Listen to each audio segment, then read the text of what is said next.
The heart of Asia is not marked by walls or roads. It is defined by distance, by exposure, by the quiet dominance of the sky. Across the Eurasian steppe, grasslands stretch outward in every direction, folding into forests, deserts, and mountains without clear boundary. Here, the land does not invite settlement. It resists permanence. It belongs not to cities, but to movement. For thousands of years, this environment shaped the people who lived upon it. Survival depended on adaptation rather than accumulation. Strength was measured not in stone or gold, but in endurance, memory, and the ability to move when the land demanded it. This was a world where nature ruled without negotiation, and human life existed in constant negotiation with scarcity. From this land emerged a people whose name would echo across continents with fear. Chroniclers would describe them as destroyers. Survivors will remember them as shadows on the horizon, arriving with thunder and leaving silence behind. Long after their empire faded, the memory of the Mongols would remain fixed in the human imagination as a symbol of violence without restraint. Yet fear, preserved in ink and legend, tells only part of the story. The Mongols were not born as conquerors of the world. They did not inherit an empire, nor were they destined by prophecy to rule across continents. They were shaped slowly, relentlessly, by an unforgiving landscape and a brutal social order that offered no refuge for weakness. Their rise was not sudden. It was a result of centuries of life on the edge of survival, and of one extraordinary transformation that altered the course of history. To understand the Mongols is to move beyond the burning cities and broken armies that dominate later accounts. It is to look first at the silence of the steppe, and at the people who lived there long before empire, before conquest, before their name carried terror. The Eurasian steppe is one of the largest continuous environments on Earth. It spans from the forests of Eastern Europe to the plains of Mongolia, linking worlds that would later be divided by culture, language, and faith. Despite its vastness, it is an environment of limits. Rainfall is uncertain. Winters are harsh. Summers can scorch the land bare. A single season of extreme weather can destroy entire herds and erase years of labor. For those who lived here, agriculture could not be relied upon. The land favored grazing animals, not crops. As a result, pastoral nomadism became the dominant way of life. Families moved with their herds, horses, sheep, goats, cattle, following routes shaped by generations of observation. These migrations were not chaotic. They were precise, balanced systems that could collapse if disturbed. Mobility was not freedom. It was necessity. Homes were built to move. Possessions were few. What could not be carried was left behind. Wealth was measured in animals, and animals were vulnerable to drought, disease, and cold. When herds died, families followed. In this world, children learned the realities of life early. Riding was taught almost as soon as walking. Hunting and herding were not skills, but expectations. Survival demanded competence from everyone. There was little space for innocence. The horse stood at the center of steppe life. It provided transport, food, and military power. It allowed people to traverse distances that astonished outsiders. Mounted archery became a defining skill, refined through hunting and warfare alike. A rider could fight, retreat, and return with speed unmatched by settled armies. Yet steppe society was not defined by chaos alone. It followed its own internal logic. Political organization rested on kinship and loyalty rather than territory. Families formed clans aligned into tribes, and tribes occasionally united into larger confederations. These alliances were fragile and often temporary. Leadership depended on personal authority. A leader was expected to protect followers, provide resources, and lead successfully in war. Failure meant abandonment. Loyalty was conditional. Betrayal was common. Revenge was expected. Conflicts rarely ended completely, instead passing unresolved from one generation to the next. Power was never secure. Women held significant roles within this structure. They managed households, oversaw herds, and maintained social bonds through marriage. Widows could wield influence, and alliances often depended as much on women as on warriors. Marriage itself was deeply political, binding clans together or provoking conflict. Bride abduction, though violent, was an accepted practice that reshaped power relationships across the steppe. Belief shaped this world as deeply as environment. The Mongols lived under Tungri, the eternal blue sky. Tungri was not a god of temples or scripture, but a vast, impersonal force governing fate and legitimacy. Success suggested heavenly favor. Failure implied loss of balance. Beneath Tungri existed a world of spirits tied to ancestors, animals, rivers, and mountains. Shamans served as intermediaries, guiding communities through crisis and uncertainty. This worldview did not demand conversion or uniform belief. It emphasized harmony with unseen forces rather than obedience to doctrine. Later, this belief would be used to justify power and conquest, but at its core it was a reflection of life lived under forces beyond human control. For centuries, the steppe existed in tension with the settled civilizations that bordered it. To the south, Chinese dynasties relied on steppe horses while fearing steppe raids. Trade alternated with conflict. Diplomacy alternated with exclusion. Chinese rulers often manipulated steppe politics, supporting weaker tribes to prevent unity and imposing embargoes to enforce dependence. The Mongols were not dominant in this system. They were one people among many, often marginalized, frequently attacked, and repeatedly betrayed. They knew what it meant to live under stronger shadows. It was from this world, not from palaces or cities, that the Mongols would rise. Their story does not begin with conquest. It begins with survival. The Eurasian steppe was not empty space between civilizations. It was a world unto itself, governed by rules as ancient and unforgiving as the land. Long before the Mongols emerged as a unified people, this immense region had shaped human movement, conflict, and exchange across continents. It was a corridor through which cultures passed, collided, and disappeared. Geographically, the steppe formed a vast belt of grassland stretching thousands of miles from eastern Europe to the borders of China. It was neither wholly fertile nor entirely barren. Its productivity depended on rhythm, seasonal rains, migratory patterns, and a careful balance between grazing and recovery. When that balance was broken, the consequences were immediate and severe. Rainfall could not be predicted. Some years brought abundance, others brought devastation. Droughts dried rivers and killed pasture. Winters froze grass beneath sheets of ice, starving animals unable to reach food. These disasters were not rare anomalies. They were recurring realities that shaped every decision made by those who lived on the steppe. Because agriculture could not be relied upon, pastoral nomadism became the dominant mode of survival. Livestock were the foundation of life. Sheep provided wool and meat. Goats survived harsh conditions. Cattle offered strength and sustenance. Camels carried loads across arid regions. But above all stood the horse. The horse transformed the steppe into a living network. It allowed families to migrate across vast distances in short periods of time. It connected scattered groups and enabled trade, war, and communication. A skilled rider could travel farther in a day than a walking man could in several. This mobility was not luxury. It was survival. Nomadic life followed the seasons. Families moved to summer pastures when grass was plentiful and retreated to sheltered valleys in winter. These movements were governed by memory rather than maps. Routes were passed down through generations, refined through experience. A mistake, arriving too late, choosing the wrong ground, could cost an entire herd. Material culture reflected this impermanence. Homes were built to be dismantled and moved. The felt tent, circular and sturdy, provided warmth in winter and ventilation in summer. It could be assembled or taken down within hours. Inside, life was simple. Space was shared. Possessions were minimal. This way of life created a people accustomed to loss. Animals died.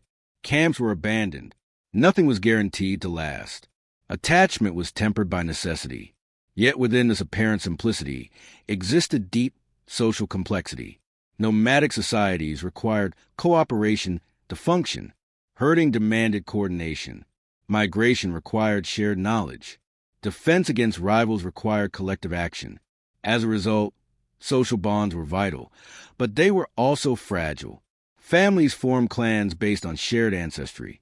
Clans aligned into tribes, bound together by mutual interest rather than permanent loyalty. These alliances were constantly renegotiated. A tribe that failed to provide security or opportunity could lose followers overnight. Leadership on the steppe was personal and conditional. A leader was not sustained by institutions or bureaucracy, but by reputation. He, or occasionally she, was expected to protect followers, lead effectively in war, and distribute wealth fairly. Success attracted loyalty. Failure dissolved it. Wealth itself was fluid. Livestock could be lost in a single storm or raid. Raiding was therefore a common economic activity, not merely an act of aggression, but a means of survival. It replenished herds, asserted dominance, and redistributed resources. Conflict was constant, but it followed recognizable patterns. Battles were rarely fought for ideology. They were fought for pasture, animals, honor, or revenge. Feuds could last generations. Memory served as both history and justification. Within this structure, women held essential roles. While men often fought, women managed camps, oversaw livestock, and maintained internal stability. They preserved knowledge of migration routes, family ties, and ritual practices. Through marriage, women forged alliances between clans, making them central to political life. Marriage was rarely a purely personal matter. It was a contract between groups. Bride exchange cemented alliances. Bride abduction disrupted them. Though traumatic, abduction was a recognized practice that altered power relationships and frequently led to war. Children were raised with clear expectations. Survival skills were taught early. There was little separation between childhood and adulthood. Hunger, danger, and responsibility arrived quickly. Emotional resilience was not optional. Spiritual belief was woven into this daily reality. The steppe offered no illusion of human control. Storms arrived without warning. Disease spread without explanation. Death was familiar. In response, belief focused on balance rather than mastery. The Mongols believed in Tungri, the eternal blue sky, a supreme force governing fate and legitimacy. Tungri was not worshipped through temples or scripture.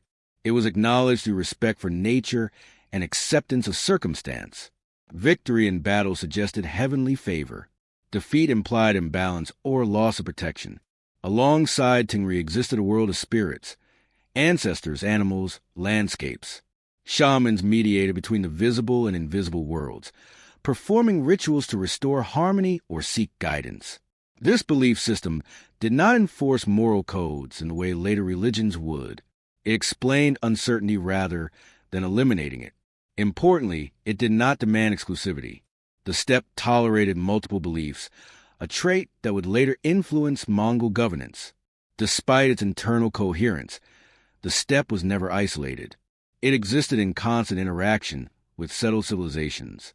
Chinese dynasties to the south depended on steppe horses for their armies, even as they feared nomadic incursions. Trade routes connected the grasslands to cities, carrying goods, ideas, and tension. Chinese rulers often sought to control the steppe indirectly. They manipulated alliances, supported weaker tribes, and imposed trade restrictions to prevent unity. Similar dynamics existed to the west, where Persian and Islamic states alternated between diplomacy and war with nomadic groups. Within this system, the Mongols were not powerful.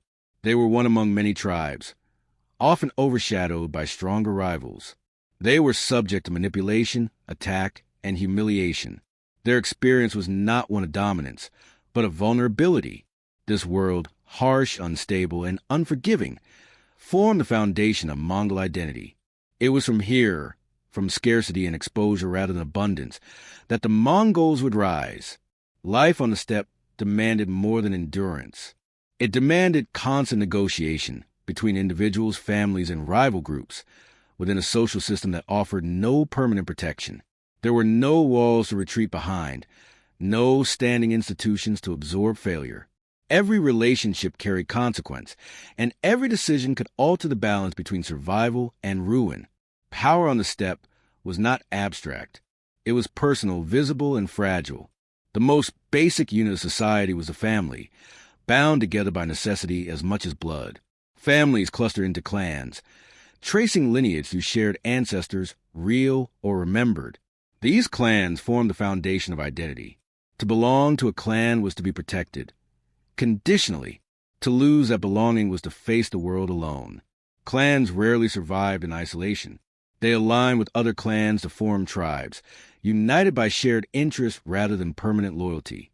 These tribal groupings were fluid. Membership shifted as fortunes rose and fell. A clan that suffered repeated losses might dissolve into others. A successful leader might attract followers from far beyond his original kin. Above the tribe lay the confederation, a temporary union of tribes formed in response to opportunity or threat. Confederations were powerful but unstable. They depended almost entirely on the strength and charisma of a single leader. When that leader weakened or died, the confederation often collapsed. This instability was not accidental. It was the product of an environment that punished rigidity. Permanent hierarchies could not survive repeated shocks, drought, famine, or defeat. Flexibility was the steppe's only defense. Leadership, therefore, was conditional. A leader was expected to provide three things: protection, success, and generosity. Protection meant defending followers from rival groups. Success meant victory in raids or war. Generosity meant distributing spoils fairly. A leader who failed in any of these duties lost authority quickly. There were no legal mechanisms to enforce loyalty. Followers voted with their feet. They left. This reality shaped steppe politics into a continuous competition for legitimacy. Leaders rose not by decree, but by demonstration. They proved themselves repeatedly, under scrutiny, in the face of risk. Violence was inseparable from this system, but it was not mindless. Raiding followed patterns. It targeted herds, not annihilation. The goal was redistribution of resources, not total destruction. Killing was avoided when possible, because every death reduced future labor and potential alliance. Yet cycles of revenge ensured that violence never truly ended. An insult unanswered invited further aggression. A death unavenged weakened a clan's standing. Memory was long, and grievances were preserved across generations. Honor, in this world, was not abstract morality. It was reputation, how others perceived strength, reliability, and resolve. To be seen as weak was to invite exploitation. Women occupied a complex position within this structure. Though warfare was largely the domain of men, women were central to social continuity. They managed camps during migrations, oversaw livestock distribution, and preserved oral histories and kinship ties. Their labor sustained daily life. Marriage placed women at the heart of politics. A marriage alliance could secure peace between rival clans or bind them into cooperation. Conversely, the abduction of a bride could trigger years of conflict. Though traumatic, such abductions were understood as political acts, not private crimes. Widowed women could hold significant authority. In the absence of male heirs or during periods of transition, women often acted as regents, managing alliances and resources. Steppe society was harsh, but it recognized competence where it existed. Children were raised within this environment of constant pressure. There was little separation between learning and doing. Boys and girls alike herded animals, rode horses, and learned to recognize danger early. Childhood was short. Responsibility came quickly. This social order produced individuals who were resilient, adaptable, and acutely aware of power dynamics. It also produced insecurity. No position was permanent. No alliance was guaranteed. Religion reinforced this worldview rather than softening it. The Mongols' belief in Tungri, the eternal blue sky, provided explanation without comfort. Tungri governed fate, but did not intervene to protect the weak. Success was interpreted as heavenly favor. Failure suggested imbalance or loss of legitimacy. Power, therefore, carried cosmic implication. This belief discouraged rebellion against strength. To oppose a successful leader was to oppose the will of the sky, unless that leader's fortune turned. Shamans interpreted signs, mediated between worlds, and guided ritual responses to misfortune, but they did not dictate policy. Spiritual authority existed alongside political power, not above it. The absence of a rigid religious hierarchy meant that belief did not restrict adaptation. New practices could be absorbed. Foreign faiths could coexist. What mattered was effectiveness, not orthodoxy. This tolerance would later distinguish Mongol rule from many contemporaries. Despite its internal coherence, steppe society existed under constant external pressure. To the south and west lay settled civilizations with greater population density, wealth, and resources. These states viewed nomads a mixture of fear and condescension, useful as traders or mercenaries, dangerous as enemies. Chinese dynasties, in particular, sought to manage the steppe through division. They rewarded cooperative tribes and punished defiant ones. They manipulated succession disputes and restricted trade to enforce dependence. This interference prevented unity and reinforced fragmentation. For the Mongols, this meant vulnerability. They were often attacked by stronger neighbors, denied access to trade, or used as pawns in larger struggles. Their position was rarely secure. Over time, these pressures accumulated. The steppe social order, adaptive, resilient, but fractured, was reaching its limit. Endless rivalry weakened everyone. External powers exploited division. Survival itself was becoming uncertain. The conditions were forming for change. What emerged from this world would not be inevitable. It would be forged through conflict, loss, and an uncompromising redefinition of loyalty. On the open steppe, where the horizon offered no shelter and the sky dominated all things, belief was not an abstract concept. It was a response to vulnerability. For the Mongols, spirituality emerged not from scripture or monument, but from daily confrontation with forces beyond human control, whether illness, fortune, and death. Above all stood Tungri, the eternal blue sky. Tungri was not imagined as a personal deity who intervened in human affairs with mercy or punishment. It was an omnipresent cosmic order, vast and impersonal, governing the rhythm of the world. The sky watched but did not explain itself. It offered neither promises nor forgiveness. To live under Tungri was to accept uncertainty. The sky determined weather, fate, and legitimacy. A successful leader was believed to rule with Tungri's favor. Victory in battle suggested alignment with cosmic order. Repeated failure implied loss of balance, a withdrawal of heavenly support. Power, therefore, was never purely political. It carried spiritual implication. This belief system reinforced steppe realities. Leadership was conditional. Authority had to be proven repeatedly. A fallen leader was not merely unlucky, he was cosmically disfavored. Followers who abandoned him were not traitors, but realists responding to the will of the sky. Beneath Tungri existed a world filled with spirits.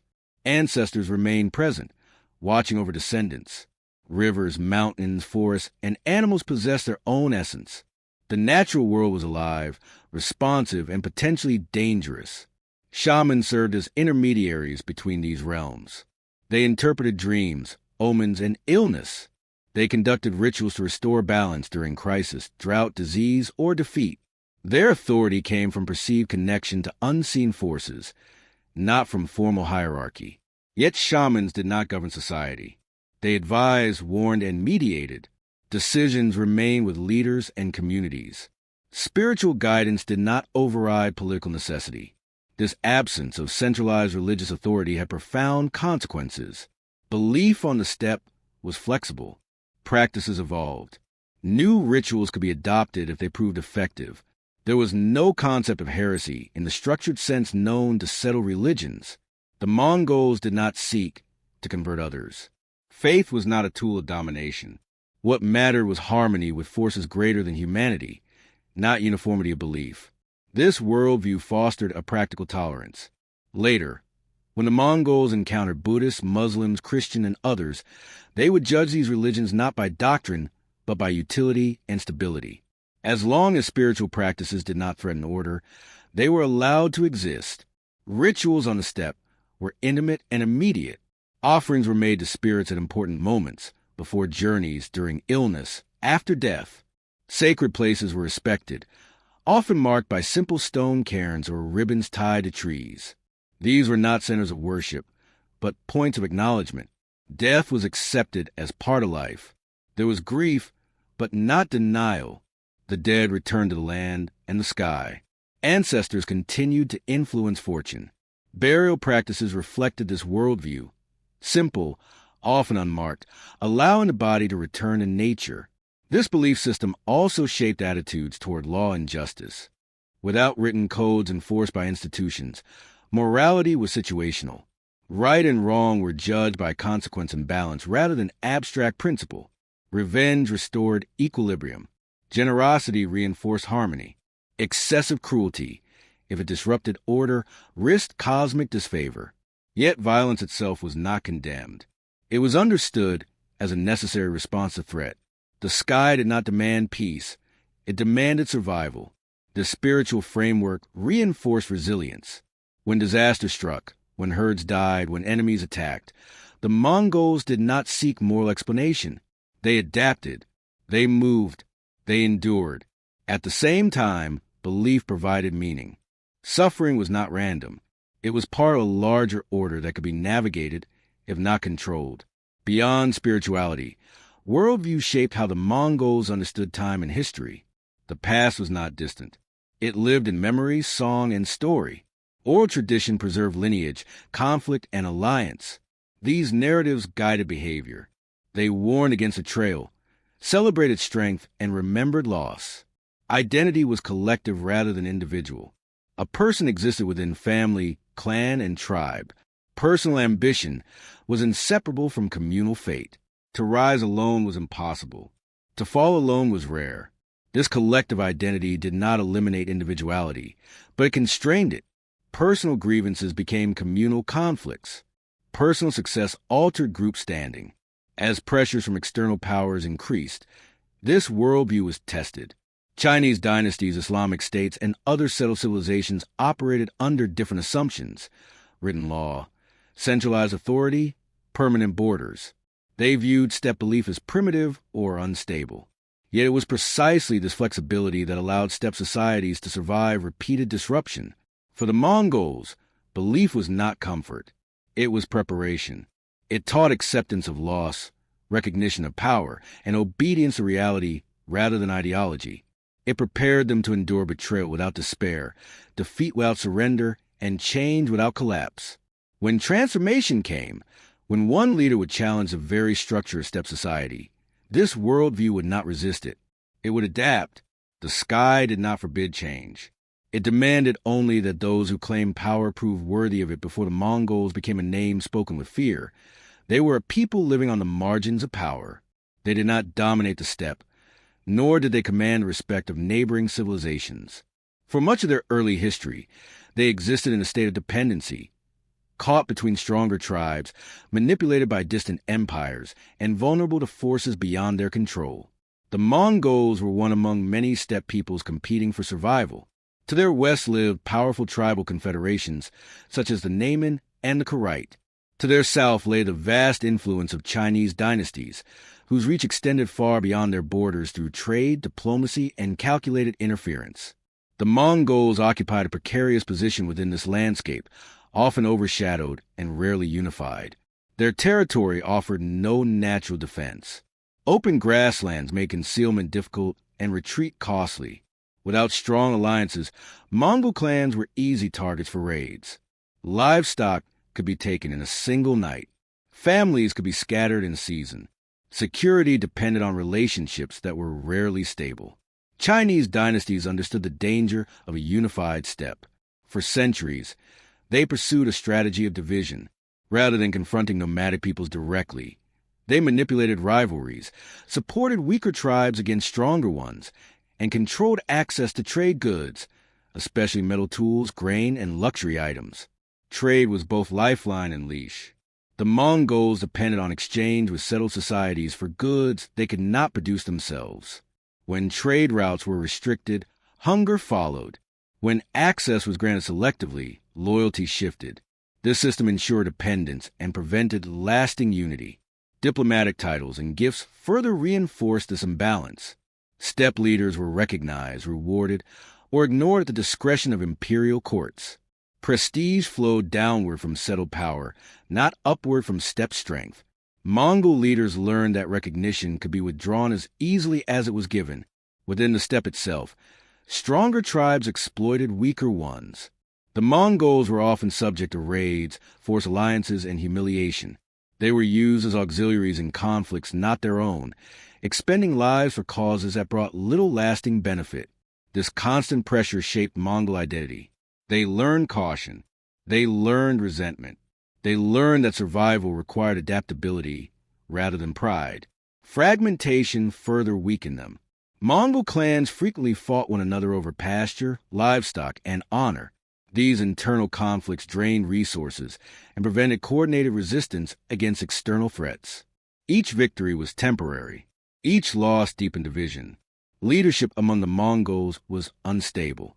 Promising figures rose briefly, only to fall to betrayal or defeat. Followers shifted allegiance frequently, responding to immediate necessity rather than long-term vision. No leader succeeded in imposing lasting unity. The social cost of this instability was immense. Families displaced by conflict faced starvation. Orphans were absorbed by other clans or left to perish. Women and children were taken as captives, integrated into rival groups, or traded as part of alliances. Memory of these losses did not fade. Oral histories preserved stories of betrayal, abandonment, and injustice. These narratives were not merely remembered. They were carried forward as warnings and motivations. Yet, within this hardship existed resilience. Mongol society adapted continually. When alliances failed, families regrouped. When herds were lost, they rebuilt. Survival bred pragmatism. Pride gave way to necessity. Those who endured learned to assess power realistically and act without illusion. Despite their weakness, the Mongols were not passive. They raided when opportunity allowed. They negotiated when strength failed. They learned from every encounter, absorbing tactics, customs, and knowledge from rivals and neighbors alike. Contact with Chinese civilization exposed them to new technologies and administrative concepts. Metal weapons, improved bows, and military organization filtered slowly onto the steppe. These influences were not adopted wholesale, but selectively adapted to nomadic conditions. Religious tolerance also distinguished the Mongols. While Chinese courts promoted Confucian order and other steppe peoples adhered strictly to their own traditions, the Mongols remained flexible. They judged beliefs by effectiveness rather than orthodoxy, allowing ideas to circulate without resistance. This openness would later become a strength, but at this stage it offered little immediate protection. By the late 12th century, pressure on the steppe was increasing. Climate fluctuations strained pasture. Population growth intensified competition. External powers continued to manipulate divisions. The existing social order was proving inadequate. The Mongols stood at a threshold, not yet transformed, but no longer stable. The conditions that had sustained life for generations were beginning to fail. It was within this environment of vulnerability, resentment, and accumulated hardship that a child would be born, one whose life would be shaped by every weakness of Mongol society, and who would later attempt to dismantle the very system that had nearly destroyed him. The Mongol rise did not begin with conquest. It began with survival under humiliation, and with the slow formation of a will to endure something different. Sometime in the middle of the 12th century, on the eastern Mongolian steppe, a child was born into a world already shaped by violence, uncertainty, and fragile alliances. His name was Temujin. The circumstances of his birth were unremarkable by later standards, yet they carried symbolic weight within steppe tradition. He was named after a captured enemy, a reminder that survival and conflict were inseparable from the very beginning of life. Temujin was born into the Borjigin clan, a lineage of modest standing among the Mongols. His father, Yasujai, was a minor chieftain, respected enough to command followers, but not powerful enough to guarantee security. Yasujai's authority rested on personal reputation rather than inherited dominance. Like all steppe leaders, his position was conditional. Yasujai was a capable warrior and an experienced negotiator. He understood the politics of alliance and marriage, and he acted decisively to secure advantage where possible. When Temujin was still a child, Yasujai arranged his future by betrothing him to a girl named Borte from the Ongrat tribe. This was not an act of affection, but of strategy. The alliance promised mutual support and access to resources. Such arrangements were common, but they were also fragile. They depended on the continued strength of the men who negotiated them. Temujin's early childhood followed the rhythms of steppe life. He learned to ride, to observe animals, to recognize danger. His world was small but demanding. Security was never assumed. Even within the protection of his father's leadership, threat was constant. Then, abruptly, That protection vanished. While traveling among neighboring tribes, Yasujii was poisoned by Tatars, traditional enemies of the Mongols. Poisoning was a known tactic on the steppe, a means of eliminating rivals without open confrontation. Yasujii managed to return home, but the damage was done. He died soon after. With his death, the fragile structure holding Temujin's family together collapsed. Yasujii's followers abandoned the household almost immediately. Without a strong leader to command loyalty, there was no obligation to remain. Animals were taken. Supplies disappeared. Allies withdrew. What remained was a widow, whole on her children, suddenly isolated and exposed. This abandonment was not considered immoral by steppe standards. Loyalty followed strength. Without Yasujii, there was no reason to stay. For Temujin, however, the experience left a lasting mark. Holon refused to surrender. She gathered what little remained and led her children away from the main encampments. They settled on the margins of the steppe, surviving through foraging, fishing, and hunting small game. Their life fell far below the standards expected of their status. Hunger became constant. Clothing wore thin. Protection was minimal. The family lived not as members of a clan, but as outsiders. Within this hardship, tension grew. Temujin was not the only son. Rivalries emerged among brothers born of different mothers. Scarcity intensified resentment. Authority was unclear. Survival demanded difficult choices.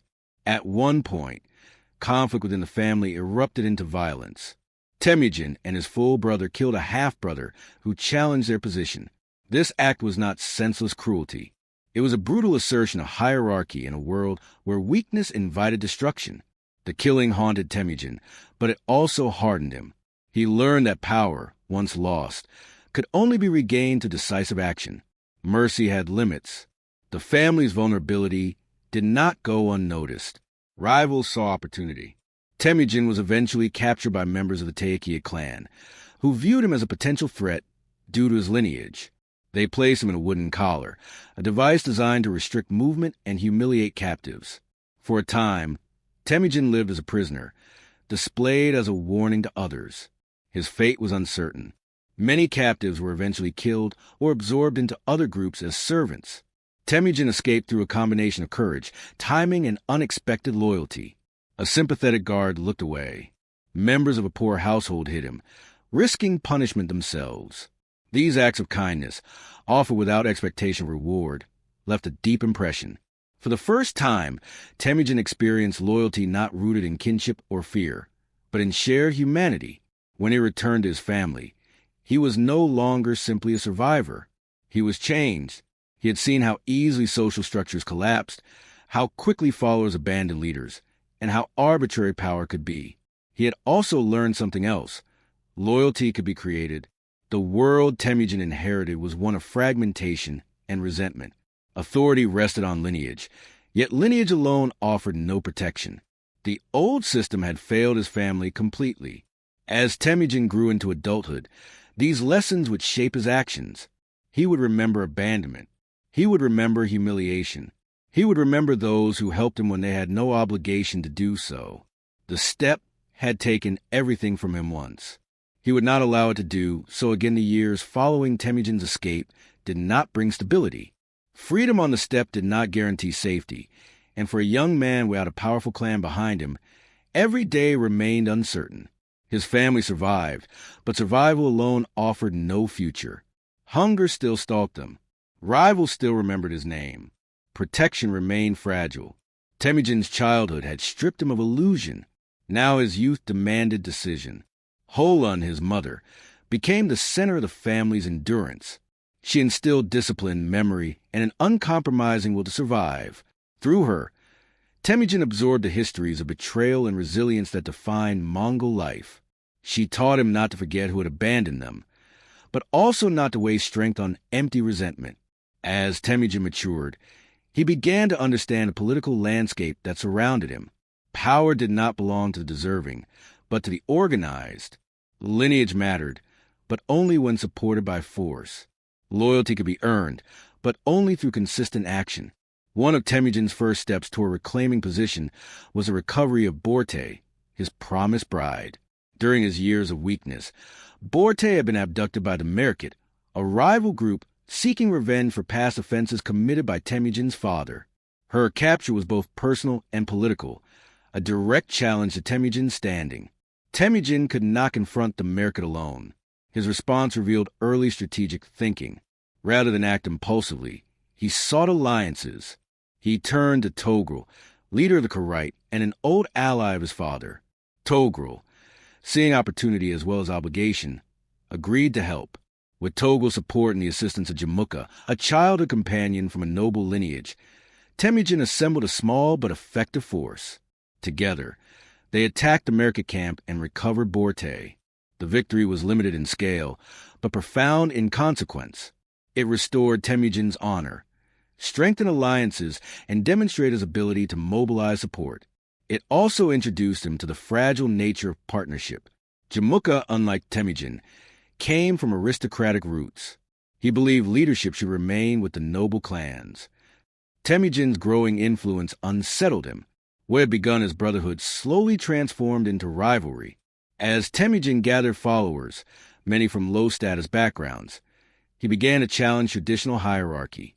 He rewarded loyalty rather than lineage. Those who served him faithfully were promoted, regardless of birth. This approach attracted the dispossessed, men with little to lose and much to gain. This shift alarmed established elites.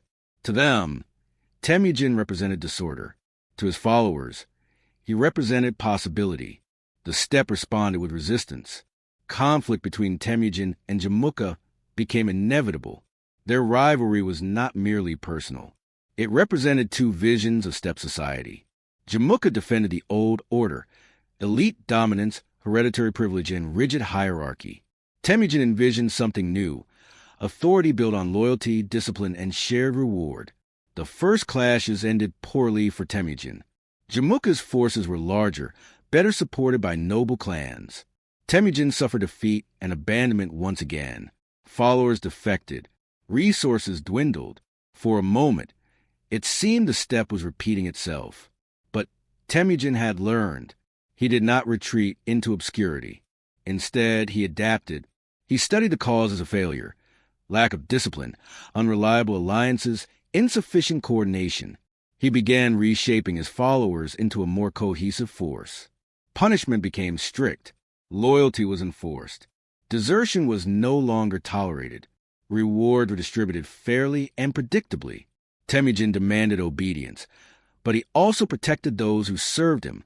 Gradually, his following stabilized. This period forged Temujin's reputation.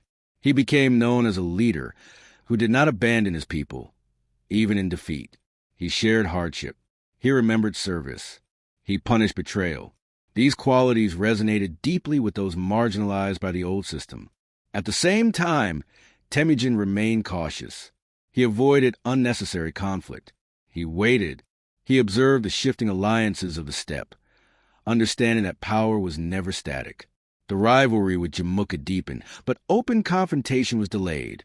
Both men gathered strength, knowing that the final struggle would determine the future of the Mongols.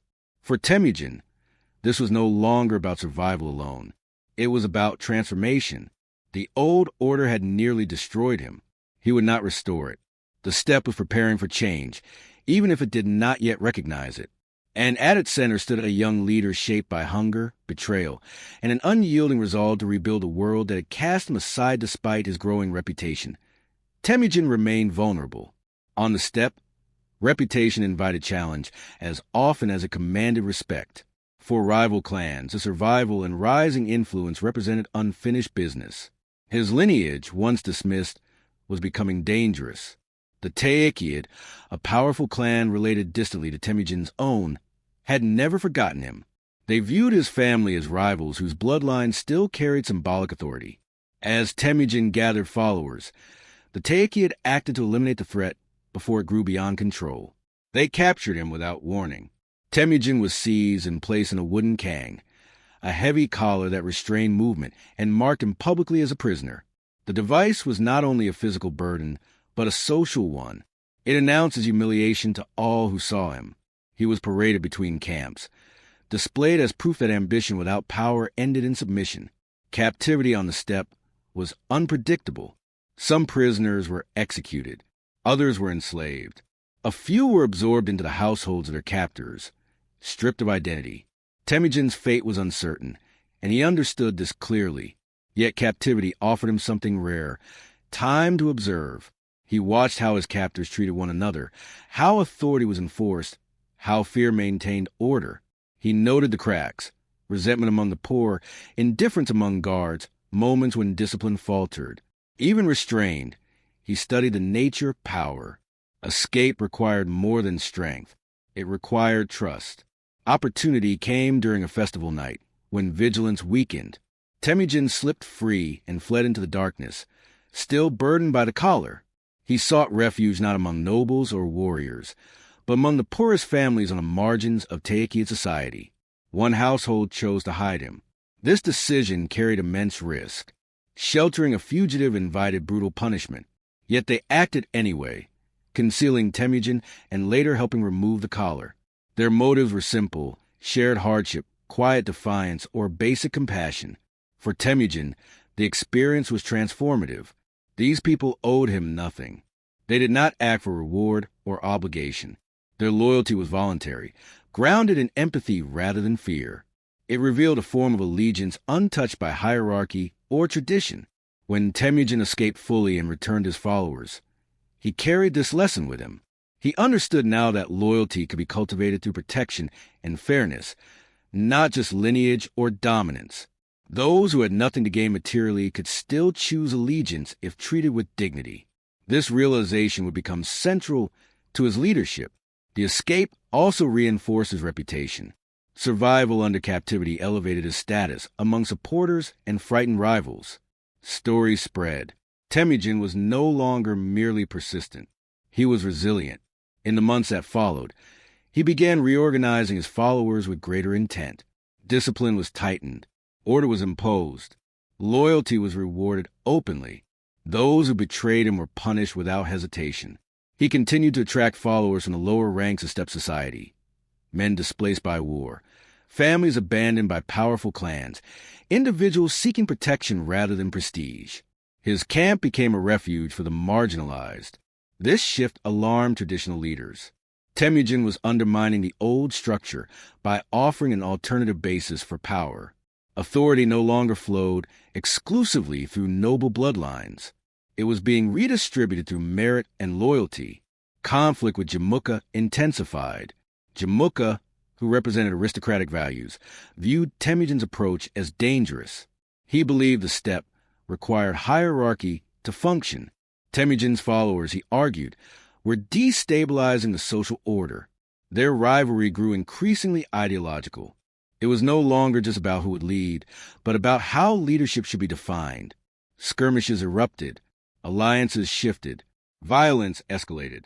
Temujin suffered setbacks, but each defeat refined his methods. He emphasized collective responsibility. Units were organized to ensure mutual dependence.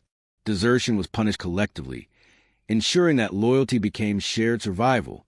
This restructuring laid the foundation for a new kind of force, one less dependent on elite privilege and more on cohesion and discipline.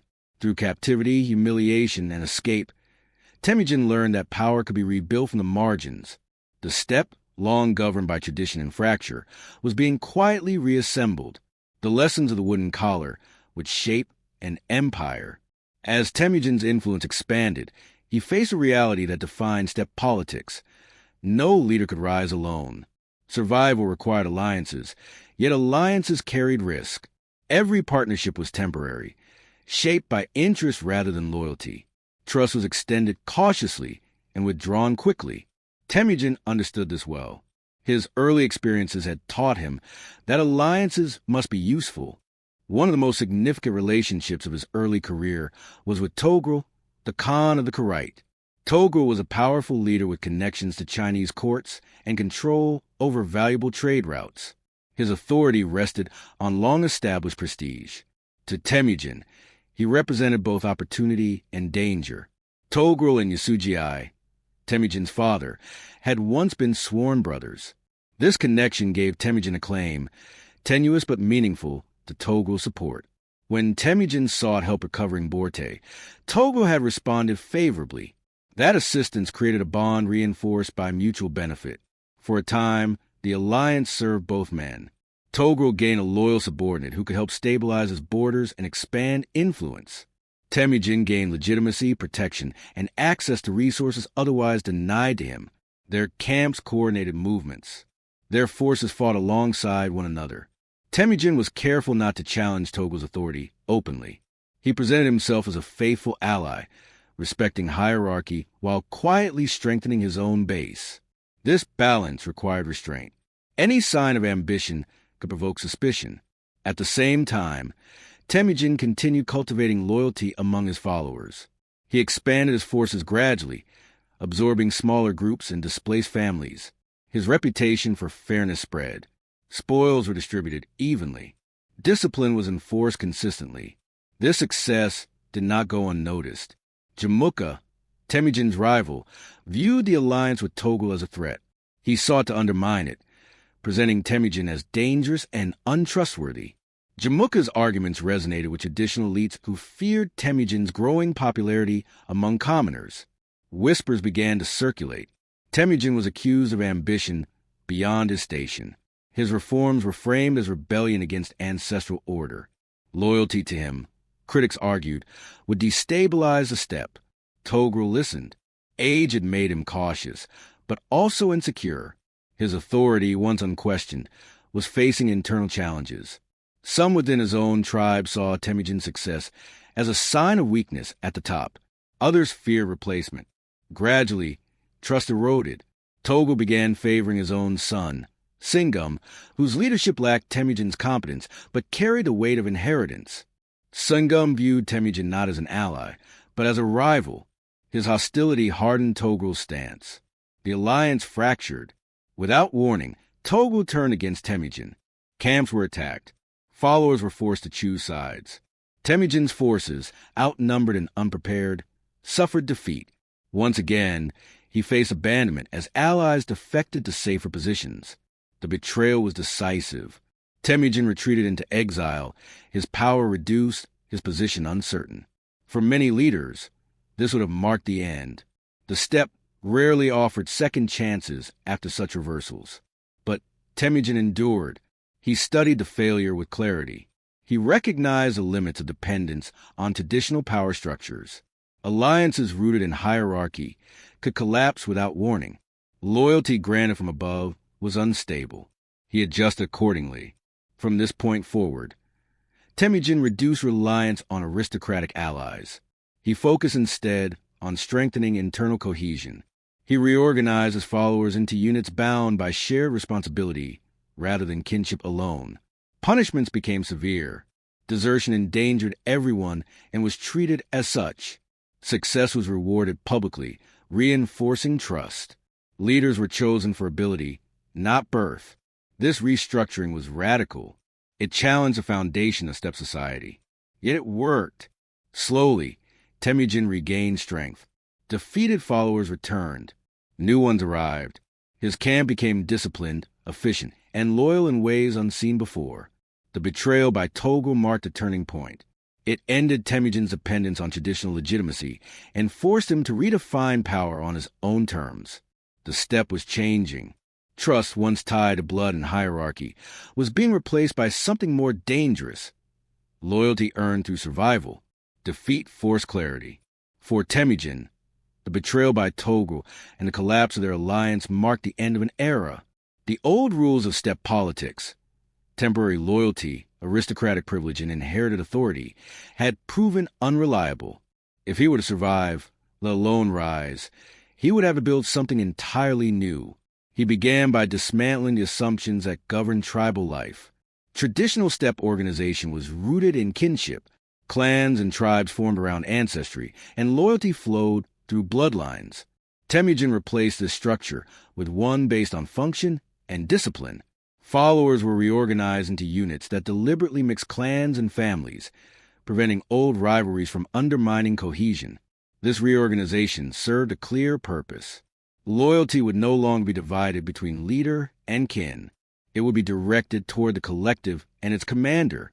Temujin enforced collective responsibility. If one member deserted, the entire unit was punished. If one member excelled, rewards were shared. Survival became mutual. Individual action carried communal consequence. Discipline was uncompromising. Orders were to be followed precisely. Looting without permission was forbidden. Cowardice in battle was punished severely. At the same time, success was rewarded consistently. Spoils were distributed according to service rather than status. This predictability transformed behavior. Followers learned that effort led to reward, and betrayal led to ruin. Trust grew not from affection, but from reliability. Leadership positions were open to talent. Men of low birth rose to command units if they proved capable. Nobles who failed were demoted or eliminated. This reversal shocked steppe society. Authority had never been so openly detached from lineage. Yet Temujin did not abolish hierarchy. He reshaped it. At the top stood absolute authority.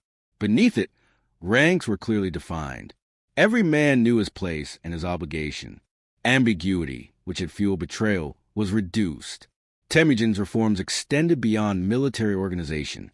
He imposed strict rules governing daily life, distribution of food, care of animals, and treatment of prisoners. These rules were enforced without exception, reinforcing the principle that no one stood above order. This emerging system was not yet formal law, but it was a foundation of what would later become the Yasa. It reflected Temujin's experience. Chaos destroyed families. Discipline preserved them. Resistance was immediate. Traditional elites viewed these changes as an attack on ancestral custom. Many refused to submit. Temujin responded decisively. Those who resisted were defeated, absorbed, or destroyed. Mercy was conditional. Loyalty, once given, was protected. Defiance was not. Conflict escalated across the steppe. Small battles gave way to larger confrontations. Temujin's forces, though initially smaller, proved more coordinated and resilient. Units moved with precision. Communication improved. Retreats were organized rather than chaotic. Psychological warfare became a tool. Temujin understood fear. He used it strategically, sparing those who surrendered quickly and punishing those who resisted. Reputation spread faster than armies. Gradually, the balance shifted. Former rivals began to defect rather than fight. They recognized the effectiveness of Temujin's system. Survival now lay in submission, not resistance. Jamuka, once Temujin's closest companion, remained the most significant opponent. He continued to rally aristocratic support, defending the old order. Their rivalry sharpened into inevitability. For Temujin, the struggle was no longer personal.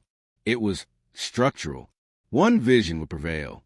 As his power expanded, Temujin enforced unity relentlessly. Tribal identities were suppressed. Old feuds were erased by decree. Those who continued to pursue private vengeance were punished. The past was not allowed to dictate the future. This forced unity came at a cost. Many traditions were broken. Families were relocated. Cultural boundaries dissolved. Pain accompanied transformation, but stability emerged where chaos had reigned. For the first time, large sections of the Mongols operated as a single body. Movement was coordinated. Resources were pooled. Strategy replaced impulse. Temujin had not yet conquered beyond the steppe, but he had achieved something unprecedented. He had broken the tribal order that had governed Mongol life for generations. The steppe had been reshaped. What remained was to test this new system against the world beyond it. By the opening years of the 13th century, the steppe was no longer governed by countless rivalries alone. Temujin's reforms had begun to alter the balance of power in ways that could not be ignored. What had once been a fractured landscape of competing clans was slowly being drawn into a single, expanding order. Unification, however, did not occur peacefully. Many tribes resisted Temujin's authority, not merely out of fear, but out of loyalty to traditions that had defined their identities for generations. To submit meant abandoning ancestral hierarchies and accepting a new structure that rewarded service over lineage. For aristocratic leaders, this was intolerable. The most formidable opposition came from a Naiman, a powerful confederation controlling large territories in western Mongolia. The Naiman represented everything Temujin sought to dismantle: noble privilege, fragmented command, and reliance on inherited authority. The conflict was decisive. Temujin approached the campaign with careful preparation. Intelligence was gathered on enemy movements, numbers, and internal divisions. Rather than relying on brute force alone, he exploited weaknesses. He spread misinformation, exaggerating the size of his army and creating uncertainty among Naaman leaders. When battle came, discipline determined the outcome. Temujin's forces maneuvered with coordination the Naaman could not match. Units communicated through signals and messengers. Retreats drew enemies into traps. Victory was achieved not through superior numbers, but superior organization. The defeat of the Naaman marked a turning point. Their leadership was destroyed or absorbed. Survivors were redistributed among Temujin's units. Their tribal identity dissolved. Resistance weakened. Other tribes followed. Some surrendered without battle, recognizing the futility of opposition. Others fought and were defeated. Temujin applied consistent policy. Submission brought protection. Defiance brought destruction. This predictability, though harsh, accelerated unification. Jamukha remained, once Temujin's closest companion. Jamukha had become the symbol of the old aristocratic order. He was respected by noble clans and feared by rivals. His resistance carried emotional weight beyond strategy. Their final confrontation was inevitable. Jamukha's forces, though diminished, still commanded loyalty among traditional elites. The battle was fierce, but the outcome reflected the broader shift. Temujin's army, bound by discipline and shared survival, outperformed Jamukha's coalition of aristocratic followers. Jamukha was captured. In defeat, he refused submission. He asked for an honorable death, in accordance with steppe custom. Temujin granted it, sparing him humiliation. The gesture closed a chapter defined by brotherhood turned rivalry. With Jamukha's death, organized resistance collapsed. By 1206, the majority of Mongol tribes had been brought under Temujin's authority. The steppe, long divided by feud and fragmentation, stood unified under a single leader. This unification was unprecedented. For the first time, a steppe leader controlled a vast, cohesive force bound by law, discipline, and loyalty. Traditional tribal identities were subordinated to a collective purpose. The social order had been fundamentally altered. A Kurultai, a council of leaders, was convened to formalize this transformation. There, Temujin was proclaimed Genghis Khan, a title signifying universal ruler. The title was not ceremonial. It reflected reality. Genghis Khan now commanded a people reshaped by hardship, discipline, and shared identity. His authority rested not on ancestry alone, but on proven ability and absolute control. Yet, unification came at a cost. Entire ways of life had been erased. Old customs were broken. Blood had been spilled on a vast scale. Stability replaced chaos, but it was stability enforced through violence. The Mongols had become something new. The steppe, once a mosaic of rival clans, was now the foundation of a state. Beyond its borders lay worlds unprepared for what had been forged. With the steppe unified under his authority, Genghis Khan faced a challenge greater than conquest itself. Maintaining order among a people long accustomed to fragmentation. Unity achieved through force alone could not endure. It required structure, discipline, and a shared understanding of obligation. From this necessity emerged the Yasa. The Yasa was not a single written code in the modern sense, but a body of laws, decrees, and practices enforced by absolute authority. It governed every aspect of Mongol life, military conduct, social behavior, and collective responsibility. Its purpose was not moral guidance, but stability. Obedience was mandatory. Under the Yasa, theft within the community was punished severely. Desertion in battle was a crime against all. Lying to one's commander invited death. At the same time, loyalty was protected. Those who served faithfully could expect reward, protection, and advancement. This balance of fear and fairness sustained order. The law applied equally across status. Nobles were not exempt. Genghis Khan himself was bound by the system he created, at least in principle. Authority flowed from the law as much as from the leader. The Yasa also reinforced collective responsibility. Units were punished together for individual failure. This discouraged betrayal and strengthened internal discipline. Survival depended on cooperation. Religious tolerance was codified.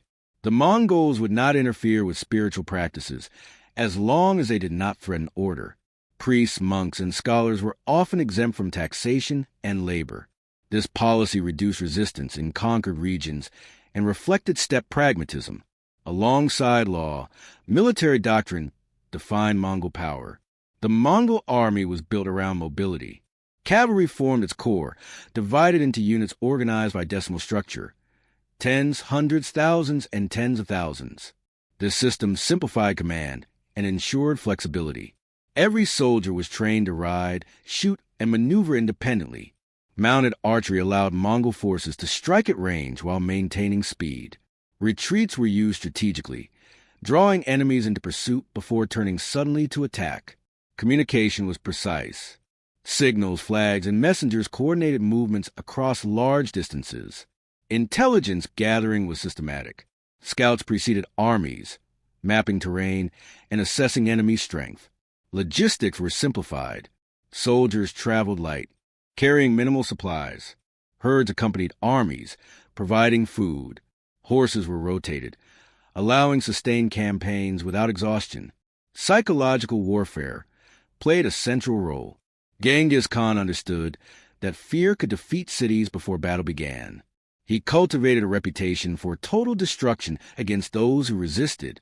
At the same time, he offered leniency to those who surrendered quickly. This calculated brutality reduced prolonged resistance. Prisoners with skills, engineers, artisans, scribes, were spared and integrated into Mongol service. Knowledge became a resource. Entire populations were relocated to support the expanding state. Discipline within the army was absolute. Orders were executed without debate. Looting was controlled.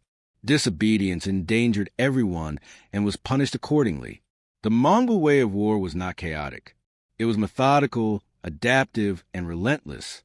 This system transformed the Mongols from a steppe confederation into a military machine capable of projecting power far beyond its homeland.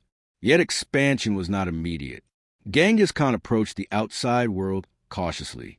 He understood that conquest without preparation invited disaster. Before committing to large-scale campaigns, he gathered information, tested borders, and assessed potential threats. The Mongols were no longer reacting to the world. They were planning to reshape it.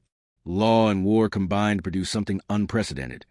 A nomadic state with centralized authority, disciplined forces, and a coherent vision of order.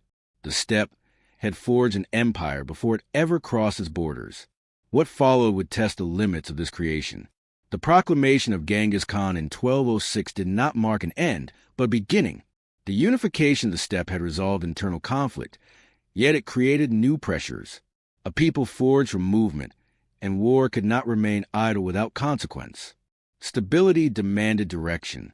Discipline required purpose. Beyond the grasslands lay worlds both familiar and unknown. For centuries, the Mongols had lived at the edges of settled civilizations, trading, raiding, and negotiating from a position of relative weakness. Now the balance had shifted. The question was no longer how to survive among stronger neighbors, but how to engage them without unraveling the unity so recently achieved. Genghis Khan moved deliberately. He did not immediately unleash full-scale conquest. Instead, he tested borders and intentions. Small campaigns probed the strength of neighboring states. Envoys were dispatched to gather intelligence, assess responses, and establish terms. Diplomacy preceded war. To the south lay the Jin dynasty of northern China, a powerful but internally strained state that had long manipulated steppe politics.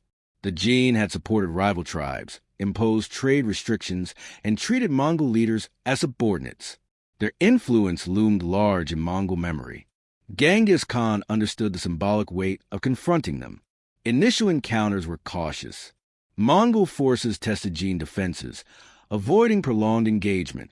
They observed fortifications, troop movements, and supply lines. Knowledge, not territory, was the immediate objective. These early campaigns revealed both opportunity and limitation. The Mongols excelled in open terrain, but faced difficulty against fortified cities. Siege warfare was unfamiliar. Walls negated mobility. Supplies became critical. Rather than retreat, Genghis Khan adapted. Captured artisans and engineers were spared and compelled to serve. Techniques from Chinese, Persian, and Central Asian traditions were absorbed. Siege engines were learned, then improved. The Mongols did not reject foreign knowledge. They integrated it. At the same time, Genghis Khan enforced restraint among his commanders. Expansion was to be controlled, not impulsive. Discipline within conquered regions was essential to prevent rebellion and preserve resources. This measured approach reflected his understanding of empire as system, not spectacle. Trade played a parallel role. Genghis Khan sought secure trade relations as much as conquest. He recognized commerce as a source of wealth and stability. Merchants were protected under Mongol law. Routes were secured. Exchange of goods and information accelerated. This policy contrasted sharply with earlier steppe relations. Trade was no longer a privilege granted by settled powers. It was enforced by Mongol authority. The Mongols also began extending influence westward into Central Asia. These regions were fragmented, divided among city-states and smaller polities. Here, Mongol mobility and discipline proved decisive. Resistance was inconsistent. Some cities surrendered quickly. Others tested Mongol resolve. Responses were calculated. Cities that resisted faced destruction. Those that surrendered were incorporated. This pattern was not random cruelty. It was policy designed to minimize prolonged conflict. Fear became an instrument of efficiency. As Mongol campaigns expanded, the psychological impact preceded physical conquest. Reports spread faster than armies. Tales of destruction traveled along trade routes, shaping decisions before Mongol forces arrived. Yet, conquest also brought integration. Skilled individuals were relocated across the empire. Administrators, scholars, and craftsmen found themselves serving a state in different origin, but attentive to utility. Cultural boundaries blurred under forced movement and shared governance. Genghis Khan remained at the center of the system. He delegated authority but retained ultimate control. Commanders were rotated to prevent consolidation of independent power. Loyalty was monitored continuously. The empire grew, but it remained personal. Despite expansion, Genghis Khan never abandoned steppe values. He lived simply. He avoided cities when possible. He emphasized discipline, endurance, and obedience. His authority rested not on luxury, but on demonstrated resolve. The turning point was clear. The Mongols were no longer reacting to threats. They were shaping outcomes. Their campaigns were not raids, but sustained operations aimed at restructuring political landscapes. This transformation unsettled neighboring states. Many underestimated the Mongols, viewing them through outdated assumptions of nomadic limitation. Others recognized the danger too late. By the time resistance hardened, Mongol systems were already in motion. Law, logistics, intelligence, and command operating as a unified whole. The steppe had produced a force capable of engaging the settled world on its own terms. What followed would reverberate across continents. Rook as Mongol campaigns intensified. The limits of the old world became increasingly visible. States that had once dominated through walls, numbers, and tradition now faced an opponent unconstrained by those assumptions. The Mongols did not seek battle on familiar terms. They reshaped warfare itself. The confrontation with the Jin dynasty marked the first sustained test of Mongol expansion against a major settled power. The Jin controlled northern China, a region fortified by walls, garrisons, and a long tradition of centralized administration. They believed the steppe could be contained, managed through diplomacy, and controlled trade. This confidence would prove costly. Genghis Khan approached the Jin war methodically. Rather than launching a single overwhelming assault, Mongol forces conducted coordinated campaigns across vast distances, stretching Jin defenses thin. Raids disrupted supply lines. Intelligence networks mapped weaknesses. Psychological pressure mounted steadily. Mongol armies bypassed strongholds when possible, isolating them rather than wasting resources on direct assault. Cities cut off from relief faced starvation and internal collapse. When siege was unavoidable, newly acquired engineers constructed machines capable of breaching walls once thought impregnable. The fall of key Jin cities sent shockwaves through the region. Resistance hardened in some quarters, but surrender became increasingly common. The pattern was clear. Defiance led to annihilation. Submission brought survival.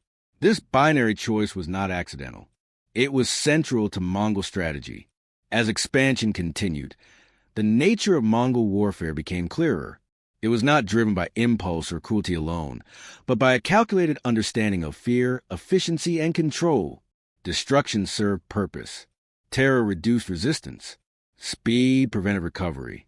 Yet even in devastation, Mongol policy distinguished between destruction and utility. Artisans, administrators, and scholars were often spared and relocated. Knowledge became spoils of war. Siege technology improved with each campaign.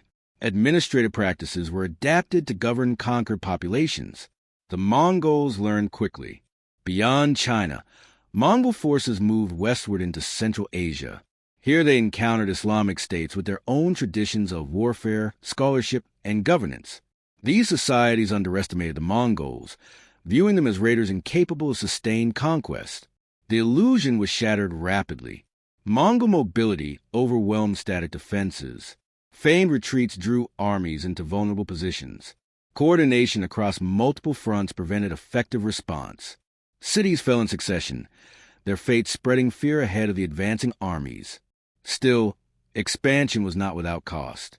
Mongol forces suffered losses. Logistics strained under distance. Maintaining discipline across diverse regions required constant oversight. Genghis Khan responded by delegating authority carefully. Trusted commanders were given responsibility, but held accountable. Success brought reward. Failure brought punishment. Authority remained centralized even as the empire expanded. The Mongol approach to governance also evolved. Conquered regions were not ruled uniformly. Local practices were often retained if they ensured stability and revenue. The empire became a patchwork of systems bound by Mongol supremacy rather than cultural assimilation. This flexibility distinguished Mongol rule from many contemporaries. Uniformity was not required. Obedience was. Total war characterized Mongol expansion, but it was not indiscriminate. It was selective, targeted, and strategic. Entire cities were destroyed to prevent future rebellion and to send unmistakable signals. Others were preserved to serve administrative and economic functions. The psychological impact was profound. Resistance collapsed before Mongol forces arrived. Diplomacy shifted from negotiation to submission. By the end of this phase, the Mongol Empire had extended far beyond the steppe. It was no longer a regional power, but a continental force reshaping political realities from East Asia to Central Asia. Yet the most devastating confrontation still lay ahead. A single diplomatic incident would ignite one of the most destructive campaigns in history, revealing both the full extent and the human cost of Mongol power. In the early 13th century, the Khwarezmian Empire stood as one of the most powerful Islamic states of its time. Stretching from Central Asia into Persia, it controlled wealthy cities, trade routes, and a sophisticated administrative system. Its ruler, Shah Muhammad II, presided over an empire confident in its strength and dismissive of threats from the steppe. This confidence would prove fatal. Genghis Khan initially sought peaceful relations. Trade caravans were dispatched westward, bearing goods and messages of cooperation. The Mongols, now masters of vast territories, understood commerce as both economic engine and diplomatic bridge. The response was disastrous. At the city of Otrar, a Mongol trade caravan was seized by local authorities under suspicion of espionage. The merchants were executed. Genghis Khan responded with restraint, sending envoys to demand accountability and compensation. Shah Muhammad refused. The envoys were humiliated and killed. In Mongol political culture, the murder of envoys was unforgivable. The decision transformed the nature of Mongol expansion. What followed was not simply conquest, but annihilation. Genghis Khan mobilized his forces with singular focus. The Khwarezmian Empire was to be erased.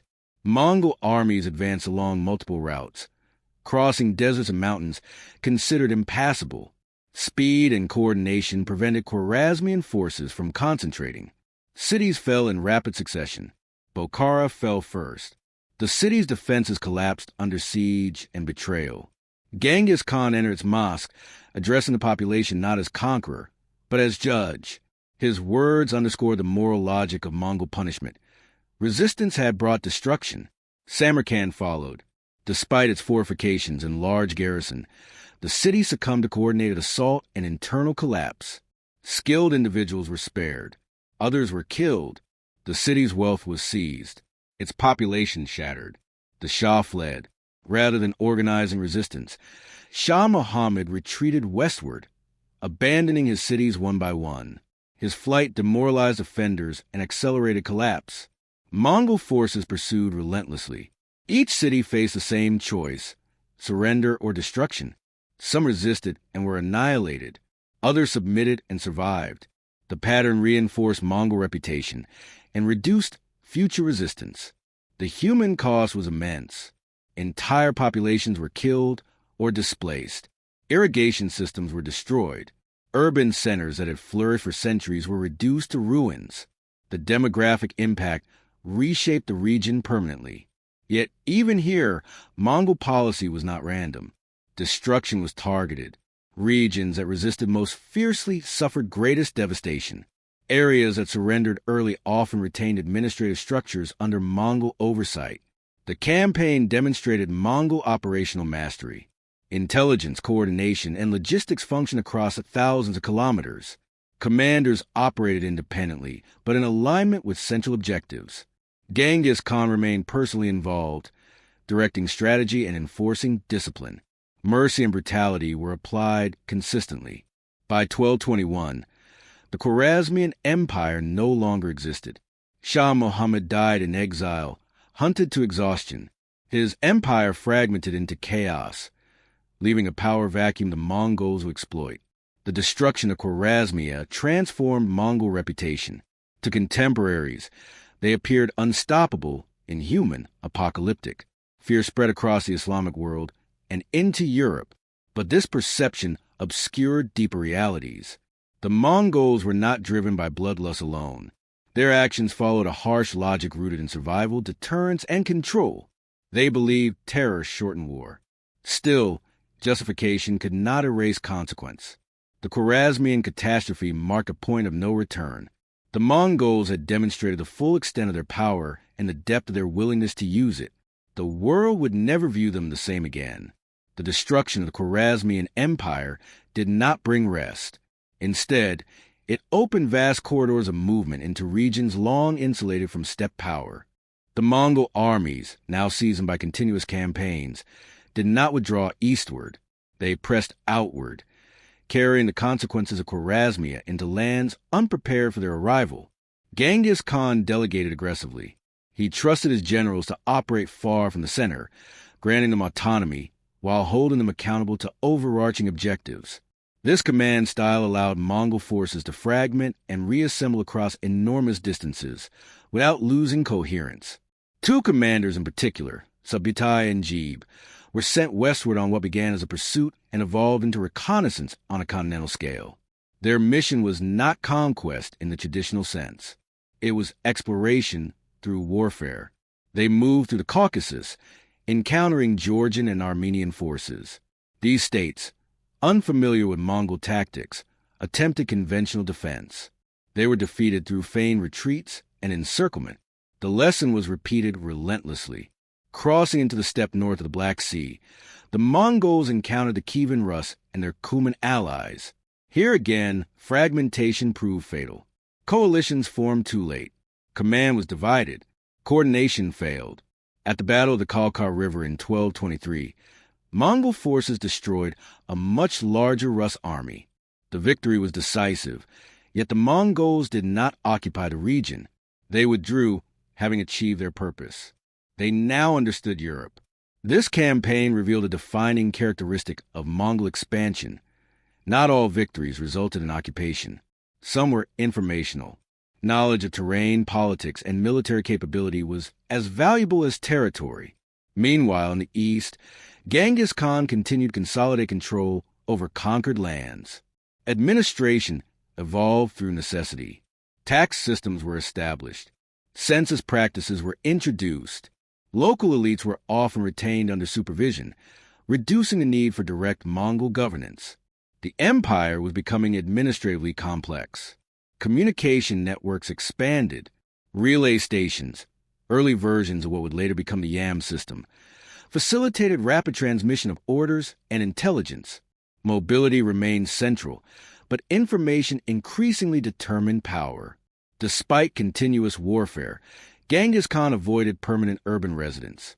He remained mobile, reinforcing his identity as steppe ruler rather than settled monarch. This choice preserved legitimacy among Mongols, but limited direct oversight of distant regions. Tension grew within the empire. As territories expanded, so did the challenge of succession. Genghis Khan had sons, each commanding loyalty and ambition. He delayed formal succession planning, aware that premature division could fracture the empire he had built. Campaigns continued. The Tangut state of Western Xia, long resistant to Mongol authority, became the next focus. Earlier submission had been half-hearted. Rebellion now invited retribution. Genghis Khan personally led the campaign. Western Xia was systematically destroyed. Cities were eliminated. The ruling elite was eradicated. This was not conquest for incorporation, but punishment and warning. Defiance would not be tolerated, regardless of past alliances. During this campaign, Genghis Khan's health declined. The steppe leader who had endured hardship since childhood now faced the limits of endurance. He continued to command, but mortality pressed closer. In 1227, Genghis Khan died. The circumstances of his death were concealed. The location of his burial was hidden, in accordance with steppe tradition. Even in death, secrecy protected authority. His passing marked the end of an era, yet the empire did not collapse. Plans for succession were already in motion. Authority transferred to Ogdi, his chosen heir, through established councils. The system held. This continuity was itself unprecedented. Steppe empires had traditionally fractured upon the death of a leader. The Mongol state endured because it had become more than personal dominance. It was institutional. Genghis Khan left behind no written autobiography, no monumental architecture, no capital city bearing his name. His legacy was structural rather than symbolic. The empire he created remained in motion, expanding without him. And the consequences of that expansion, political, cultural, and human, were only beginning to unfold. The death of Genghis Khan did not end the Mongol advance. It tested whether the system he had built could survive without its creator. In earlier steppe history, such moments had brought fragmentation and decline. The Mongol Empire faced the same risk. The transition of power was deliberate. Ogdi, chosen by his father, was confirmed as Great Khan through a Kurultai. The process reinforced legitimacy. Authority was shared symbolically, but centralized practically. This continuity preserved unity across vast territories. Under Ogdi, expansion accelerated. Campaigns resumed in multiple directions. In the east, pressure against the Jin dynasty intensified. Mongol forces coordinated across long distances, exploiting weaknesses exposed in earlier engagements. In 1234, the Jin were destroyed, ending a dynasty that had ruled northern China for more than a century. In the west, Mongol armies advanced into Eastern Europe. Subutai returned, now commanding one of the largest coordinated invasions in medieval history. Forces moved to the Volga region, destroying the Volga Bulgars before turning toward the principalities of the Rus. Kiev fell in 1240. The city, once a major political and cultural center, was devastated. Its fall echoed across Europe, reinforcing the Mongol reputation for total destruction. News traveled ahead of the armies, sowing panic. The Mongols continued westward. Polish and Hungarian forces attempted resistance. At Legnica and Mohi in 1241, European armies were defeated decisively. Feigned retreats, coordination, and superior mobility overwhelmed traditional cavalry and infantry formations. Europe stood exposed. Yet occupation did not follow. In 1241, Ogdi Khan died. As Mongol tradition required the presence of senior leaders for succession decisions, the armies withdrew eastward. Europe was spared not by military resilience, but by political necessity. The withdrawal revealed a crucial truth. Mongol expansion was governed by internal order as much as external ambition. Meanwhile, within the empire, administration became more sophisticated. Taxation systems were standardized. Census data informed governance. Communication networks expanded, binding distant regions into a functional whole. Trade flourished. Under Mongol protection, the Silk Roads experienced unprecedented security. Merchants traveled across continents with relative safety. Goods, ideas, and technologies moved with them. Paper currency, gunpowder knowledge, and navigational techniques spread. This period would later be called the Pax Mongolica, yet stability was uneven. Local populations bore heavy burdens. Taxation was often harsh. Military requisitions strained resources. Cultural displacement disrupted societies. The Mongols ruled pragmatically, not benevolently. Religion remained tolerated. Buddhists, Muslims, Christians, and others practiced freely under Mongol law. This tolerance reduced resistance and facilitated administration, but it did not equate to equality. Over time, divisions within the ruling family deepened. Genghis Khan's descendants governed different regions, forming semi-autonomous khanates. Loyalty to the great Khan remained, but regional interests grew stronger. The empire was vast, diverse, and difficult to control. Ogdi's successors would struggle to maintain cohesion. Authority became contested. Civil wars loomed. Still, for a moment, the Mongol Empire stood as the largest contiguous land empire in history, connecting East and West in ways never before achieved. Its power reshaped global history. The question was no longer whether the Mongols could conquer, but whether they could endure. By the mid-13th century, the Mongol Empire had reached a scale without precedent. From the forests of Eastern Europe to the shores of the Pacific, lands once separated by distance, language, and power were bound, often violently, into a single political reality. Yet empires are not measured only by the land they control. They are judged by what they change, what they destroy, and what they leave behind. The Mongols left a world transformed. Their conquest brought devastation on a scale that defied contemporary understanding. Entire cities vanished. Populations were displaced or annihilated. Agricultural systems collapsed. Trauma echoed across generations. For those who lived through Mongol campaigns, memory was shaped by fear, loss, and survival. This suffering was real, enduring, and cannot be minimized. Yet history is rarely singular in meaning. Alongside destruction came connection. The Mongol Empire reopened and secured transcontinental routes that had long been fragmented by war and local power struggles. Under Mongol protection, merchants crossed Eurasia with unprecedented reach. Silk, spices, metals, and textiles move alongside ideas, technologies, and beliefs. Knowledge traveled. Papermaking techniques spread westward. Gunpowder concepts crossed cultural boundaries. Medical knowledge circulated between Islamic, Chinese, and European scholars. Diplomacy expanded beyond regional horizons. The world became more aware of itself. This integration did not arise from benevolence. It emerged from control. The Mongols did not seek cultural enlightenment. They sought stability, revenue, and obedience. Yet their pragmatic tolerance, allowing religions, languages, and customs to coexist, created conditions where exchange became possible. The empire functioned not by homogenization, but by management of difference.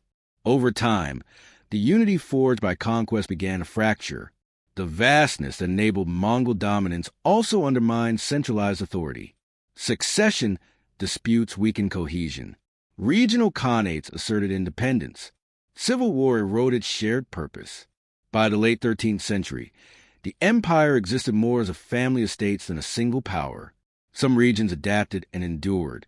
In China, Mongol rule reshaped governance and society under the Yuan dynasty. In Persia, Mongol elites gradually adopted Islamic culture. In Central Asia, nomadic traditions blended with settled administration. The Mongols themselves changed. The people who had once lived entirely by the rhythms of the steppe became rulers of cities, patrons of scholarship, and participants in global systems. The transformation was irreversible. Yet in memory, the Mongols remained fixed. For centuries, they were remembered primarily as destroyers, symbols of chaos descending from the grasslands. European chronicles described them as monsters. Islamic historians recorded catastrophe. Chinese sources emphasized barbarism. These narratives were shaped by trauma, and they endured. Only later did historians begin to examine the Mongols beyond fear, to understand their internal systems, their legal structures, and their strategic rationality. The image shifted, not toward admiration, but toward complexity. The Mongols were neither purely savage nor purely visionary. They were products of an unforgiving environment, shaped by scarcity, mobility, and constant threat. Their empire emerged not from ideology, but from survival refined into discipline. Their violence was real, but it was also instrumental. Understanding this does not absolve it. The true legacy of the Mongols lies in contradiction. They destroyed worlds and connected them. They erased cities and enabled exchange. They ruled without assimilation and reshaped cultures regardless. They forced the medieval world into contact with itself. In doing so, they accelerated historical processes that might otherwise have taken centuries. The rise of global trade networks, the movement of technology, and the reorientation of political power all bear Mongol fingerprints. Yet their empire was transient. Unlike Rome, it left few monuments. Unlike China, it did not claim timeless continuity. Its strength lay in motion, not permanence. When motion ceased, so did dominance. Perhaps this is why the Mongols remain misunderstood. They did not seek legacy. They did not write history to justify themselves. Their story survives largely through the voices of those they conquered. And yet, the modern world, interconnected, mobile, and shaped by exchange, still reflects the pathways they forced open. The Mongols did not create globalization, but they hastened it violently. Their empire rose in the steppe, reshaped continents, and dissolved back into history, leaving scars and connections in equal measure. To remember them honestly is to hold both truths at once. Not legend, not myth, but history, complex, human, and unresolved.